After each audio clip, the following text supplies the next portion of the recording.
Safe space. This story started before I knew it would be a story. You know, the kind of story that's worth telling. I was 9, and my father and I had moved out to a cabin deep in the woods the year before in early spring. This was a few years after our mother died. I called her our mother because my father had always referred to her as Mama, even when he was talking to her. And in my small 4-year-old brain, I had somehow assumed she was mother to us both. To tell you the truth, that's really all I remembered from my mother. I was just too young to have anything but a feeling. But, to be honest with myself, all I really had was that name. She died of cancer, and my dad, as he put it when I was old enough, couldn't much stand talking to other people or seeing them every day. So, he eventually bought a house away from any neighbors, but still close enough to the construction company where he worked. He ran a backhoe, a job that could be done with a minimum of interaction. I once asked him if all the digging made him think of burying Mama, and he said yes. Sometimes it did. I settled into a pretty normal kid's life. Sure, there were no neighbors, but I saw plenty of kids at school and at day camp and made friends with them fast enough, even though I came at the end of the year. And I had sleepovers with them often enough. Every day, Nika, my babysitter, would pick me up and take care of me until my dad got off work. I would play board games with Nika and do homework with her. But my ear was always waiting for the sound of my dad's pickup as it came up the dirt driveway. I always felt like the evening began when he got home. Nika would make dinner for us, and we would play in the yard, tossing a baseball or something. Our first winter was coming up, and I looked forward to snowball fights and making snow forts with him.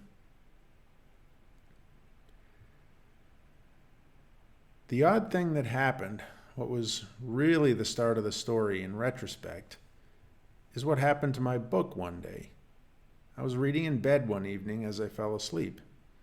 My bed was pushed right up next to the window so I could get the cool outside air.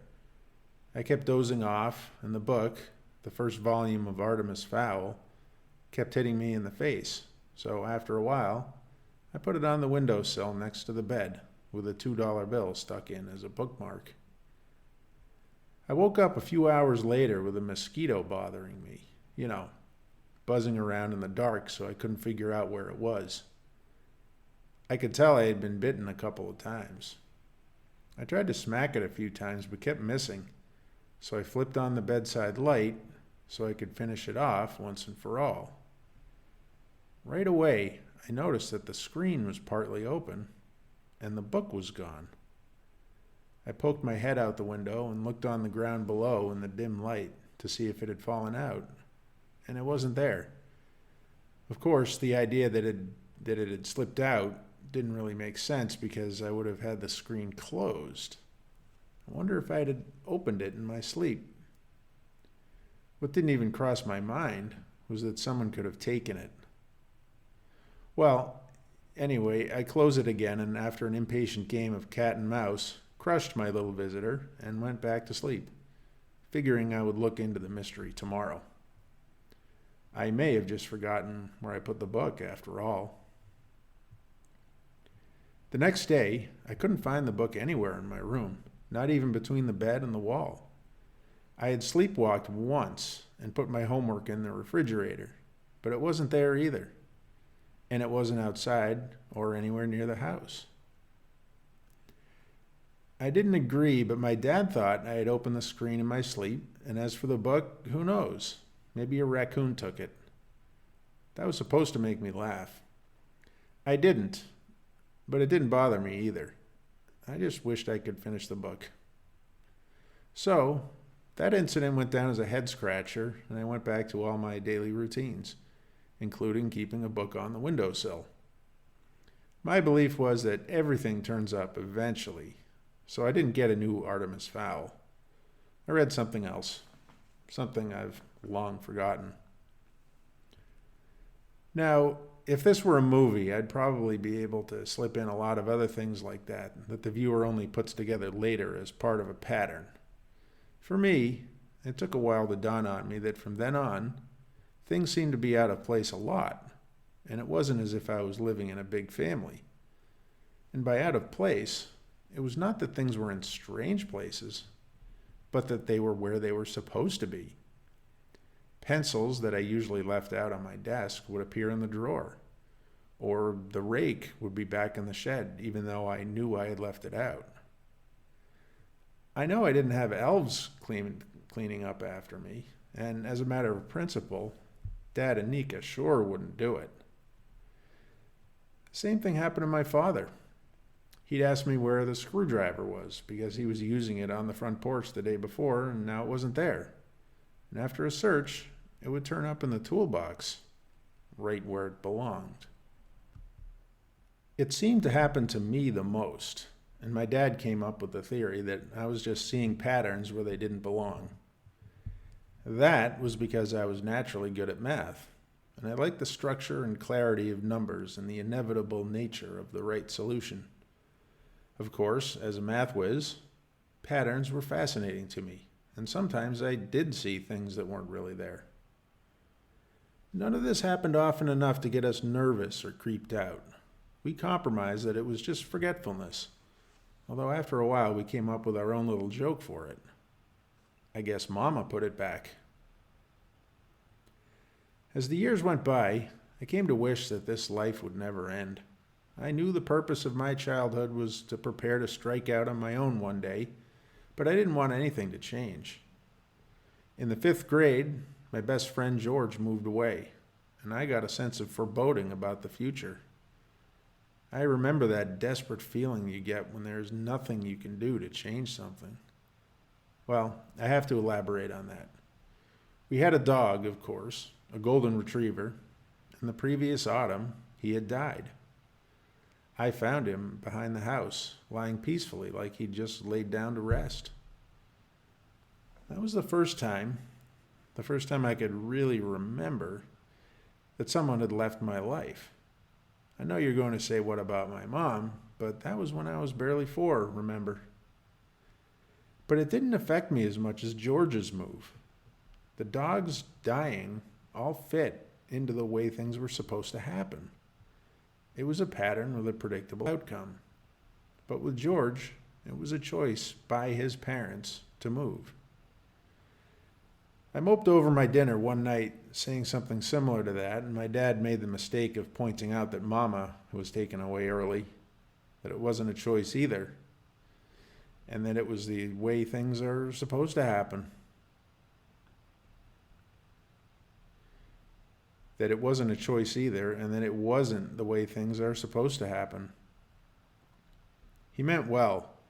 We had never talked much about it, and it was only responsible to do it sometime. He often said, life is something you get used to after a while. And I think he wanted to say that life sometimes doesn't give us a fair deal. That night, he wanted me to deal with it, to put things in perspective. My reaction must have been a surprise. Grasping to find some way to justify that it was harder that George had moved. The best I could think of was that people die of cancer a lot, but I couldn't make that fit any sound logic. Instead of saying anything, I looked down at my plate and fought a heavy squeezing in my stomach. At the same time, it felt like my head was going to explode, and I finally broke down into small, despairing whimpers and tears. My dad moved to the other side of the table and put his arm around me. He didn't say a word. I just cried into his shoulder and finally straightened my back and finished my meal. Afterwards, we threw the baseball back and forth for a long time, and he read me to sleep that night, something he hadn't done in a long time. Looking back, I don't know how I could have been blessed with such a father. Now, back to the plot, because you opened this one up to hear a scary story, not listen to a sob story about missing mommy. And believe me, it does get freaky. We never had a TV at our house, though we got internet on a satellite when I was going into the 6th grade to help with homework. Well, it didn't really help that much. It was fun to noodle around on. I never got addicted to it. It was before the age of the big time sucks online. Believe it or not, the internet took work early on. You had to spell things right, and there was no search. No good one, anyway. And with the forest right outside the window, it was always more tempting for me to walk around. We had a good 8 acres to ourselves, and the land abutted conservation land, so there was plenty of wandering around to do. My dad had bought me a BB gun, which I used often, not for shooting squirrels or birds, that just wasn't my thing, but for target practice. He had promised me a .22 when I got into 7th grade, but he wanted to be sure I could aim and use the BB gun responsibly first. Eventually, I'd be able to use the rifle and the handgun my dad had. He wasn't a hunter either, but he thought it was important to have guns around just in case, and he enjoyed target practice as well. On one of those walks, I came across something a little funny. I made a point of wandering every which way in my walks, and I was well off the path when I found a 20 by 30 foot depression in the ground. It was about a foot deep. In those woods, the remains of old buildings could be found everywhere. I knew of a broken down old chicken coop identifiable only by scraps of grating, a raised area that might have been a sugar shack, another small depressed area with the remains of a stone foundation, and of course stone walls delineating what had once been fields. This depression was odd because it had no stones to indicate a foundation. It seemed like something had been buried there, maybe a septic tank. I poked around there for a while but found nothing of interest. I did imagine it could work as a shallow foxhole. I mentioned it to my dad, but all he had to say about it was, huh. I actually set up a little target range out there so I could lie in the foxhole and fire from there. I had a friend, Rich, who sometimes came out for a sleepover, and this time we decided to go that way and pitch a tent. We also brought the BB gun, and I was able to convince my dad to bring out the .22 with us. He took a mild interest in the depression and walked around for a while kicking at leaves. "What do you think it is, Dad?" I asked. "I think, like you said, it looks like a septic tank," he replied, frowning thoughtfully and with a little doubt. "Although, if there's a septic tank, there ought to be the remains of a building, and it would have to be a modern building." "What about a bomb shelter?" I said. He chuckled. "Well, I doubt that. I mean, as a location, it's not too bad, but it would need some kind of ventilation. You can't just seal yourself up in a hole. You need a pipe to bring in air and a separate one to blow it out. There would also have to be some power source." He didn't finish the thought. He just took the .22 and fired a few standing shots. I started kicking around at leaves to see if I could find a vent pipe. "But if it was a bomb shelter," I said, "you wouldn't want to bring in outside air." "True. You'd need a filtration system, and there would have to be an entrance somewhere near the surface, even if it's buried." We did our target practice with some paper targets nailed to a tree, and eventually my dad said it was time for him to go home. We set up the tent near the depression, but not in it so water would not collect, but also because we were a little wary about it. I was thinking that it could also be a mass grave for all we knew, and Rich didn't say anything. He seemed to be thinking of something similar. We cooked up dinner, and as it got dark, we slung the food over a tree limb against bears, though I had never seen a bear in that area, and eventually laid down to sleep in the tent. We talked about school, of course, and sports, normal things, but also a lot about if there really was a bomb shelter down there. We were really fascinated by the idea. It would be a perfect hiding place. To think there would be a store of canned goods down there and everything else you'd need to survive a nuclear war. And the conversation trailed off until we were asleep. One thing that had never bothered me, I can promise you, was the woods. I was never afraid of the dark or creaking limbs or even the occasional sound of some animal. And I certainly had no strange fears of monsters or werewolves or crazy neighbors. But that night I woke up suddenly, my heart in the midst of starting to pound heavy and fast. Outside the tent, I could hear slow, tentative steps on the leaves and the presence of something. Something bigger than a hedgehog, anyway. Against my predilection, the sound terrified me, and I lay paralyzed. The presence got closer and closer. I was certain it wasn't a bear, so I didn't want to talk to it. In any case, if I did, I don't think my voice would have carried a commanding tone. Then I thought of my BB gun. It was lying next to me, and ever so slowly, I reached over for it and picked it up. I opened the casing hard, so it sounded like a chamber of a real gun opening up. The steps outside stopped. I waited. I did not want to make the next sound. I waited some more. I couldn't tell how much time was passing, so I counted the shallow breaths of my friend as he slept. I counted to 280 before I heard a slow, careful movement away from the tent, which continued for another 150 breaths before it was too far away to be heard anymore. After another 100 breaths or so, I unzipped part of the tent and looked around in the soft light of the waning moon, decided nothing or no one was there. I did not wake Rich. He might make noise that would give away where we were and that we were just a couple of kids. So I laid down again and, finding it impossible to sleep, listened to the soft wind. And then I heard something else that both confused and concerned me. Mixed in with the sound of the wind, there was a very faint but steady noise, also like a very light breeze, but not in tune with the natural breezes going over the tent. Again, I slowly sat up and opened the tent a little, but even the shuffling of the sleeping bag and the zipping sound drowned out the other sound. And when I could listen quietly, it was gone. If only I could have stopped Rich from breathing. But it was definitely gone. I laid down once more and after a long time fell asleep again.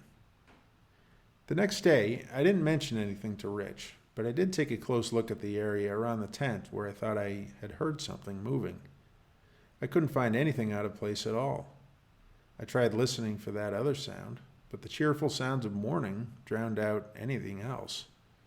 I decided I would come back later as I took the food, which hadn't been touched, down from the tree. I was too busy to take the half-hour walk out there for a few days. I had a lot of homework and a few chores I'd been putting off. I have to admit now I was using excuses not to go back out. For the first time, I was actually afraid of the woods. Not very afraid, but definitely averse to them. However, I made myself swear to go back out the next Saturday morning. I slung my BB gun over my back, rather wishing I was 6 weeks older so I could bring my .22. I also took a backpack with a little food and water. I think I was just stalling at that point, and then grabbed a metal rake, a shovel, and a small pick. It was a normal day, cloudy, still warm even though it was getting close to October. When I got to the depression, I took a long look around and then started raking away leaves here and there, more or less at random. I started in the middle of the depression, and although I didn't find anything in particular, I did notice there weren't too many big roots and no signs of any stumps. Getting bored, I started raking around the area outside the depression. By now, I was consciously looking for a vent pipe of some kind, or even a door.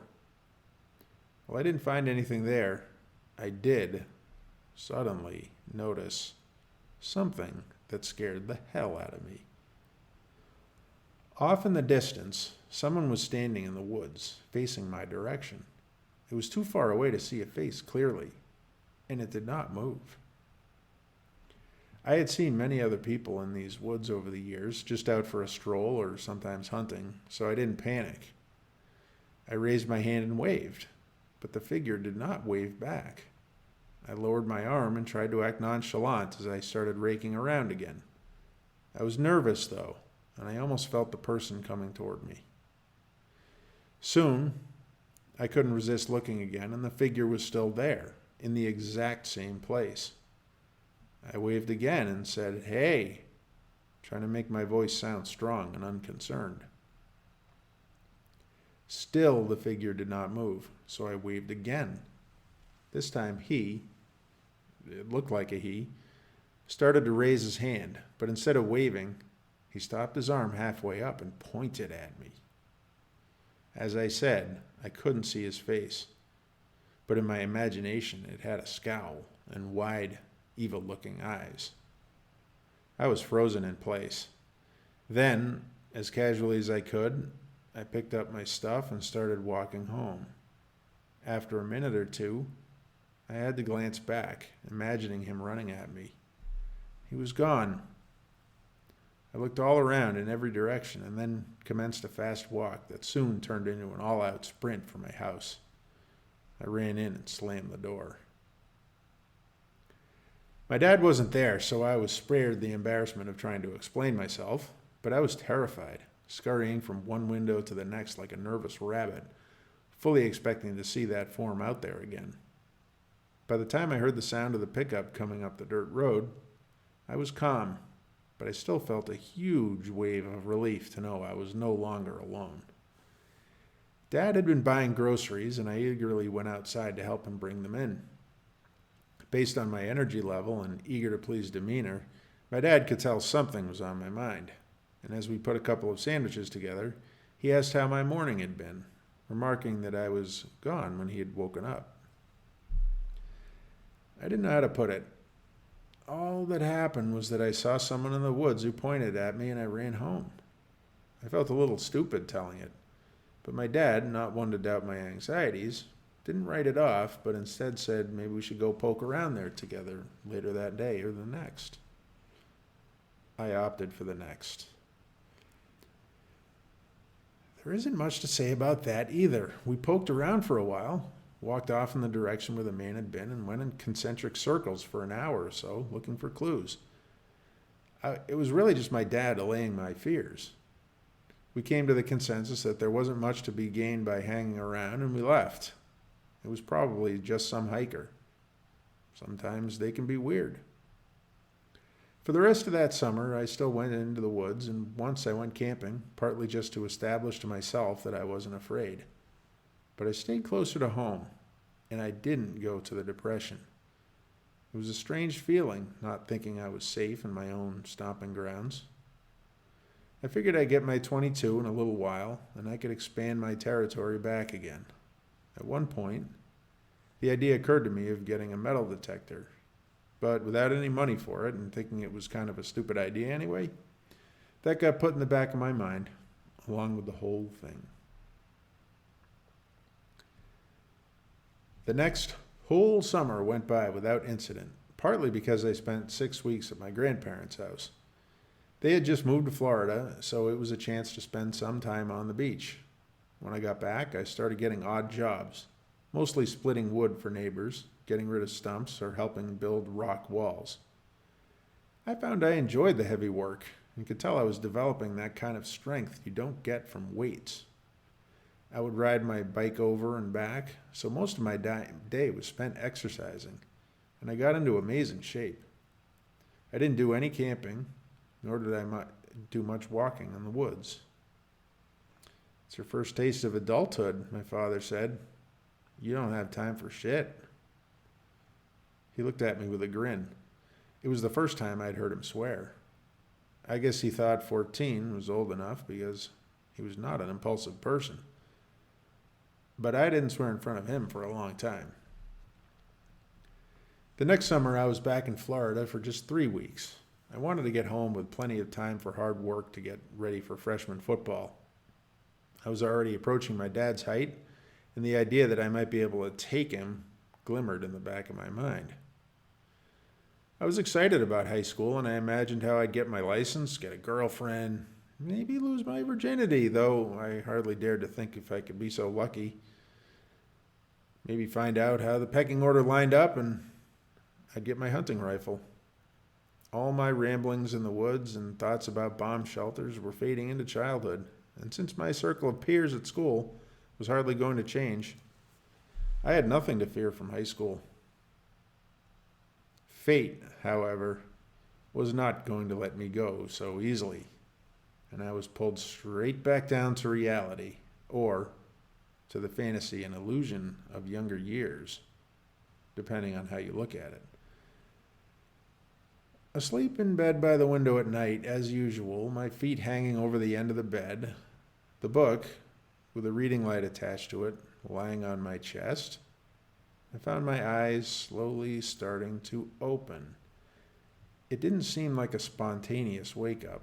I felt roused to consciousness. It was one of those moments where you wake up faster than your body, so I couldn't move. The book light was facing out the window. As if mimicking the slow opening of my eyes, a pair of eyes slowly looked up at me from outside the window. They stood out like distinct orbs floating in space, yellow and bloodshot in the light. The color was blue. Still unable to move, I had to watch as they stared at me until I somehow willed myself to budge, and the eyes turned and disappeared without a sound. Clumsily, I got out of bed and grabbed a flashlight and a bat. I threw open the front door. I know, every horror movie has people pulling that dumbass maneuver, but at the time, my fear had rapidly turned to anger, and I wanted to show strength in the face of my enemy. In fact, I hope I could put my muscles to good use and smash whoever it was in the skull. I've thought about that reaction many times since then. I am not a violent type, but my mind leaped ahead to brutality without a single intervening thought.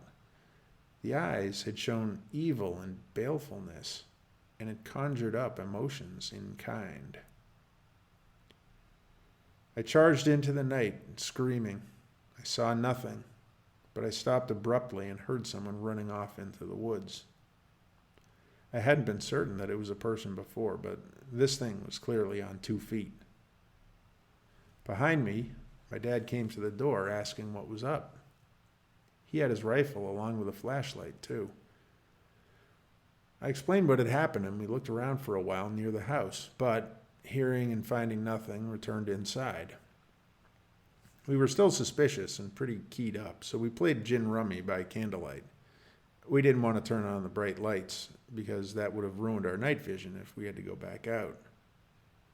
We tossed a few theories back and forth about the eyes. We checked outside a couple of times, too. I don't remember what my dad thought, just that he downplayed it, and I, for one, didn't mention that depression in the woods, although it was definitely on my mind. Eventually, we were tired enough to go back to sleep, and I moved my bed a little farther away from the window, and I closed and locked it in spite of the heat. About a week later, my dad said, "I didn't want to freak you out before, but I've seen those same eyes before." "What? What the hell? Why didn't you tell me?" There was my first swear in front of my father. "I just told you why. It was last year when you were at Grammy and Grampy's. They just stared at me for a minute. I did what you did, ran outside. I even took a shot in the air. What happened after that? That was it until last week." "Who can it be?" "I really have no idea," he said. "I looked all around the woods. It's definitely not a neighbor. No idea." Of course, that little conversation didn't sit well with me. The next day, I went on the only hunch I had, that damn depression. I took a rake, a pick, and my .22 and headed out. I remember that walk very well. I could hear my breath and wished I could make it quiet. I looked all around the clock as I walked. I kept the .22 loaded and held the tools in one hand, such that I could drop them quickly and put both hands on the gun. At the depression, I set the gun near me and drove the pick in deep, all around the edge of the rectangle.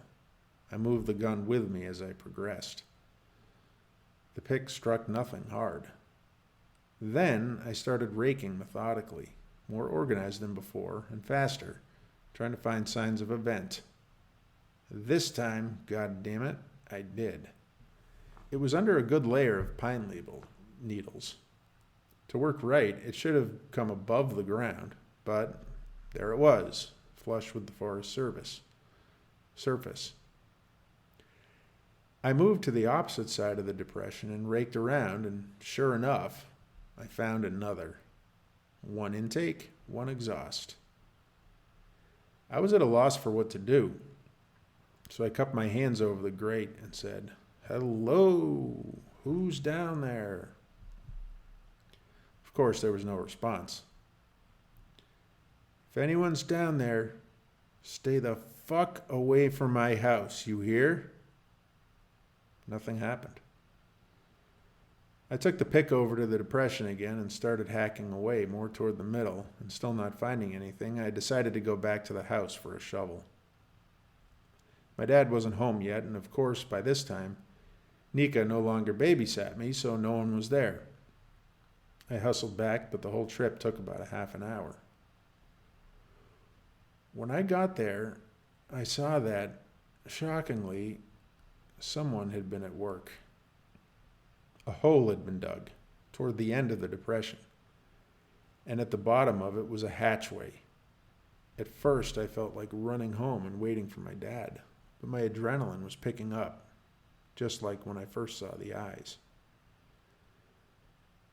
For the first time in this story, and the first time in my life, I felt real fear.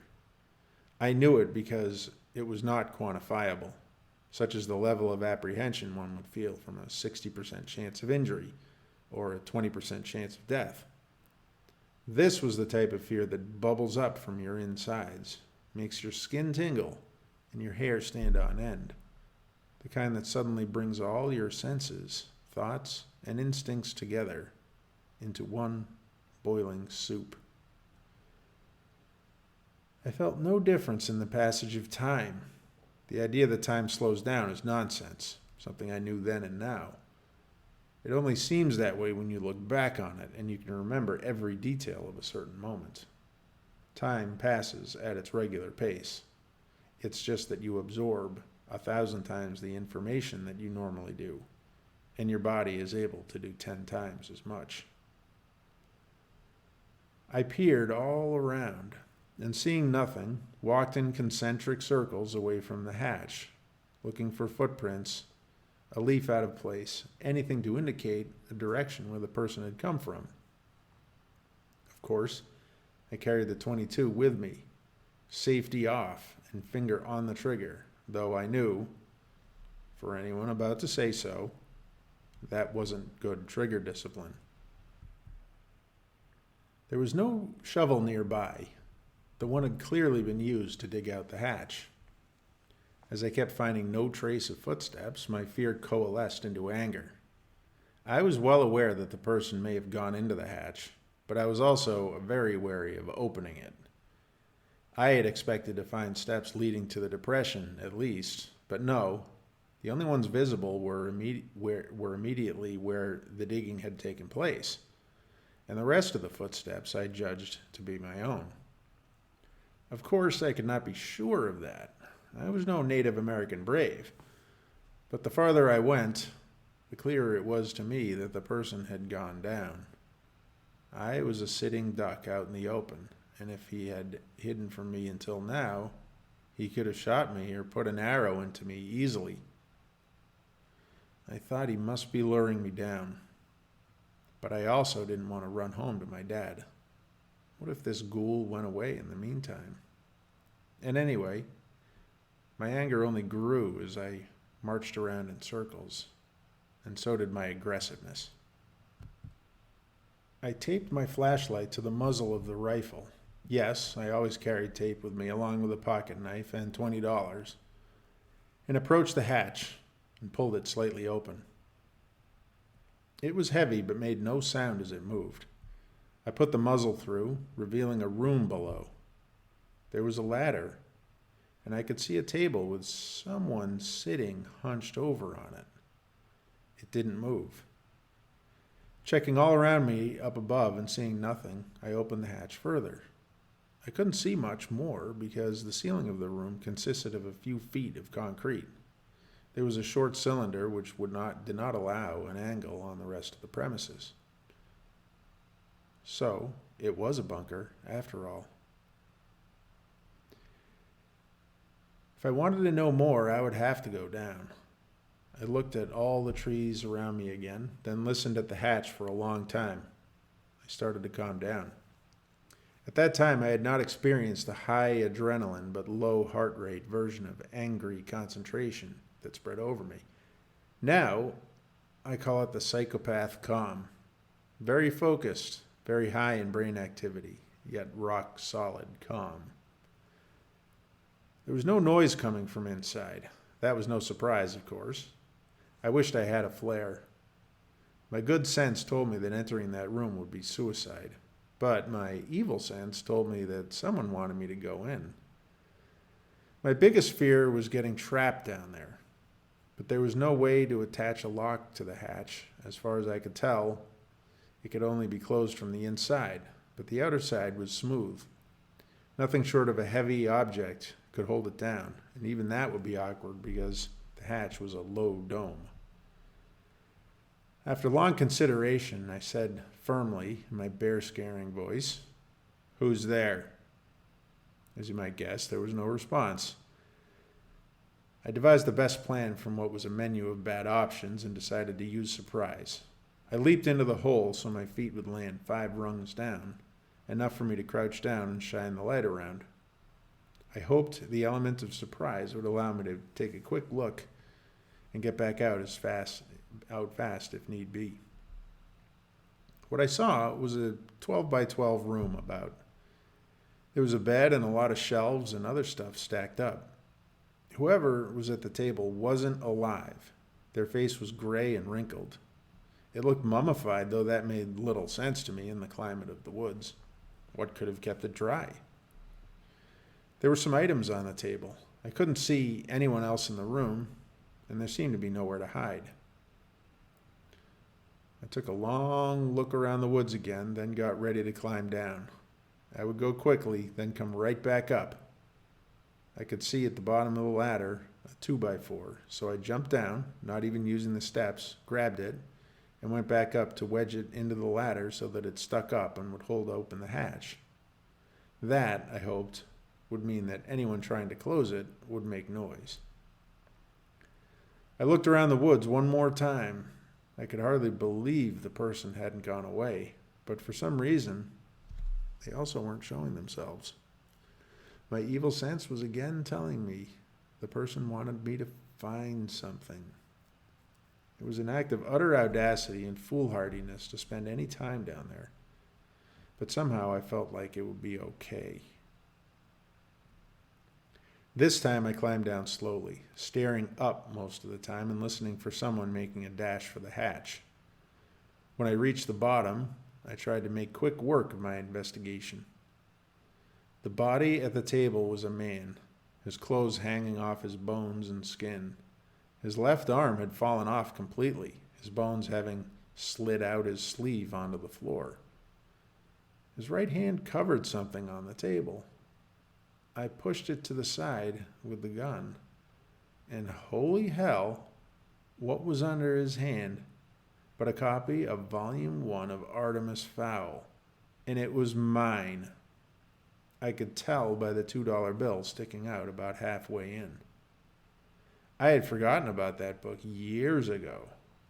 My head swam with memories from that summer, and I grabbed it quickly and opened to the marked page, and sure enough, it was the spot where I had left off all those years ago. Suddenly, a noise made me jump a foot high. The exhaust fan started blowing in the ceiling. It must have been connected to electricity from our house, or maybe someone else's, although that would have been a long, long way. It couldn't be a generator still working after all this time, unless someone were maintaining it. There must have been some sort of dehumidifier, too. That would make sense in an underground bunker, and it would explain how the man had dried out. I took a quick look around and saw that the sheets on the cot were not made and did not show signs that they had been left there for too long. meaning they looked fairly new, not covered in dust or eaten by mice. But by then, I had stayed too long. I heard someone effing with the board. Quick as lightning, I climbed the ladder. The guy had gotten the 2x4 partly loose, but I got there quick enough that he jumped on top of the hatch to hold it down. That's where all my physical labor paid off. In spite of the awkward angle, I could shove it higher and higher until I heaved it all the way open, sending him tumbling off and giving me just enough time to get out and get smashed in the head with my shovel. Thank God it wasn't the pickaxe. You should always remember that your enemies aren't invincible. If you take nothing else away from this story, they make mistakes too. He could have killed me with one blow if he had been better prepared. He kept hitting me with a shovel, but I wriggled out and threw myself on the ground. He pulled the 2x4 up and smashed me in the ankle, which gave me a sharp pain. I still regret not wearing hiking boots that day. But as he did, I got to one knee, grabbed him as he hit me again in the head, and dragged him on top of me. I punched him in the side of the head again and again until he was dazed enough that I rolled over and pinned him. He glared up at me with those yellow, bloodshot eyes.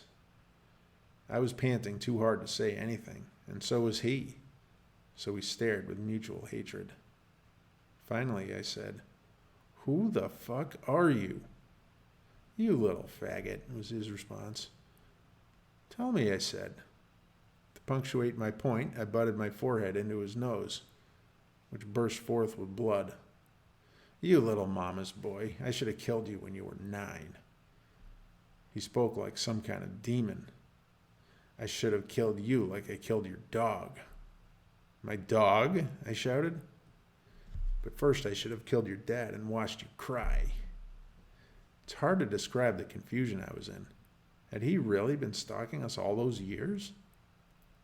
I released one of his arms and punched him in the jaw, breaking it. He grabbed his face and I stood up.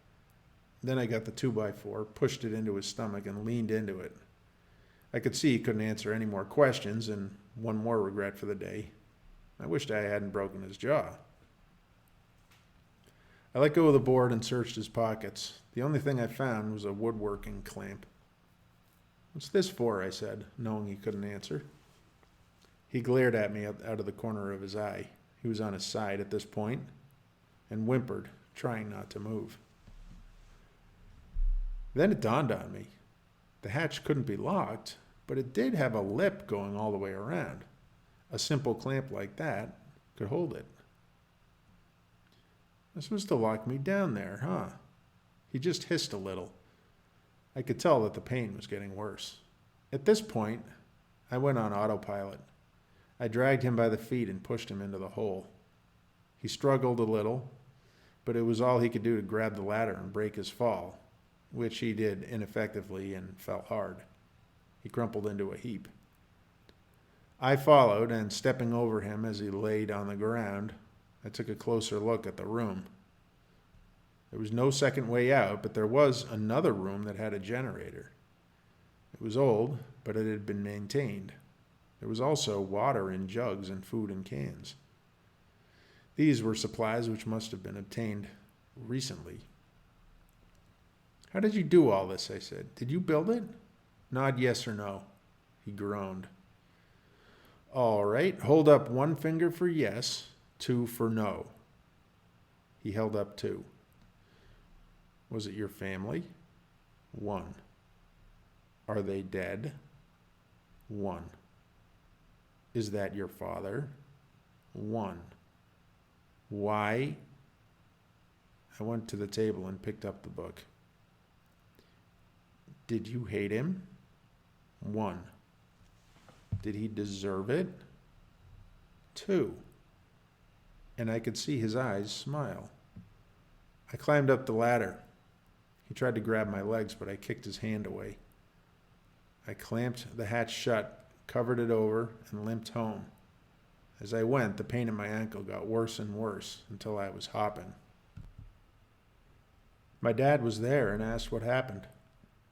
"Nothing," I said. "I just twisted it. Should have been wearing hiking boots." Your face doesn't look so good. I whacked it pretty hard.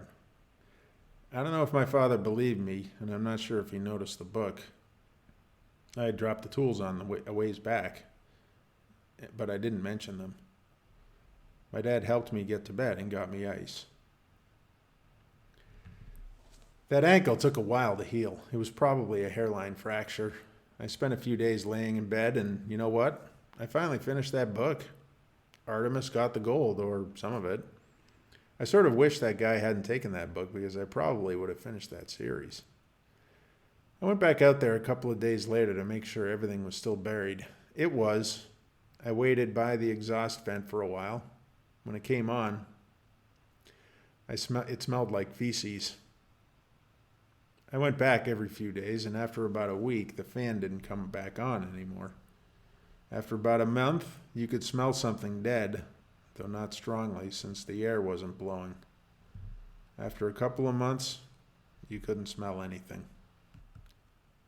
In a way, that story ended before I realized it, which kind of makes sense because it had started before I realized it too. And most of the story was happening without me realizing it, as if you count the years the guy was lurking around and, I assume, putting things in different places around the house. And always back where they belonged, for some reason. I do wish I hadn't broken his jaw because, in a way, I'd like to know why he did all that stuff. On the other hand, what I did was the right thing. Exactly why I don't know, but it was not right because there was a moral to it, but because it was satisfying a pattern. He did something wrong. I did something right. Or maybe not if killing him was wrong, but because two wrongs don't make a right. That would be like putting two negative numbers together. I like to think he put out a negative number and then I negated the negative number. That makes 0. If I knew too much about him, that negative might just keep floating around out there and compound. I decided I'd stay in that house forever. Sure. Some of that was so that no one would ever find that bunker in my lifetime. But I was also used to the house, and now it was purged. There's never been an incident since, and my emotions have never reached the intensity they did that day.